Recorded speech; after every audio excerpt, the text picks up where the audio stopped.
Overlord 4 is the fourth season of the anime series Overlord. If you're unfamiliar, it's about a nerd named Manga. He likes this video game, online game called Yggadrasil, and it's like a fantasy game, and he's maxed it out with his friends, and he gets sucked into it when the server is pulled at midnight, and he spent the last 3 seasons trying to conquer this entire fantasy realm. But he, in the events of the last season, no hard spoilers, but basically he started to antagonize and go to war with the NPC characters in the world that he's now stuck in.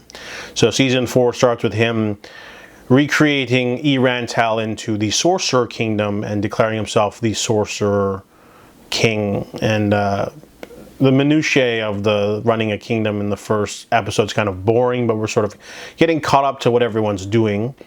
And every time they skip to another episode, you're introducing a new element. So this season is a little bit, it's better than the third season, to be honest. I didn't like the third season. A lot of CGI goblins and underwhelming action sequences, and this one has kind of the same vibe. You're getting the same thing when you watch a new season of Overlord. It's mostly filler, side characters, world building. They'll have a couple action sequences, and then they'll have something really big happen in the last episode.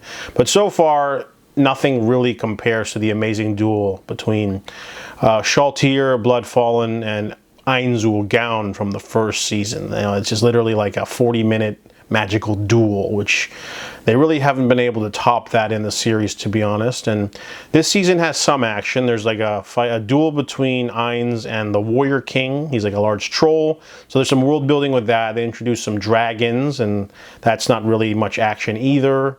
And then there's, what else? The lizard men take a return, and then they introduce dwarves.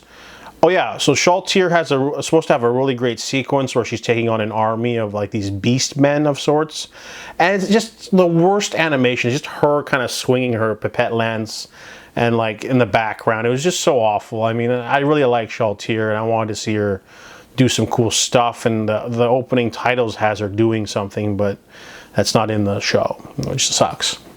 I mean, it is in the show, but it's just animated kind of lame. And a lot of characters are only in the series for a little bit, like Sebas and Pandora's actor. They only get small little roles here or there. And then I guess some of the larger NPC characters, like the kingdom people, more stuff happens with them. They get a lot more to do in this season. And then we have the big finale. And there's a lot of like action throughout the series. It's becoming a one-trick pony where someone hypes themselves up and then they try to fight someone, and then they get killed in like 2 seconds, and it's becoming like the rinse, wash, repeat kind of style storytelling. I think there's only going to be one more season, so they should probably end it soon.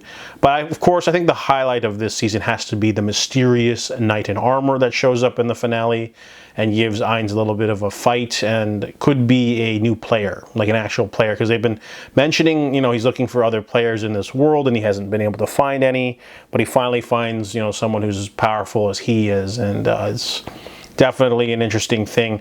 Didn't like the robot suit guy, because like you're introducing like a robot suit in a fantasy element, which is kind of weird. I didn't like that, but other than that, Overlord Season 4 is an okay season. Marathon it all in one go. Definitely better than the third season, I felt. More world building and stuff. They also don't show Aura or Mare do anything. They're there, and then it just cuts to rubble, and then so a lot of stuff happens off screen, and I don't like that. But overall, solid season. Definitely will have to wait a couple years for Season 5, probably the last. But those are my thoughts on Overlord 4.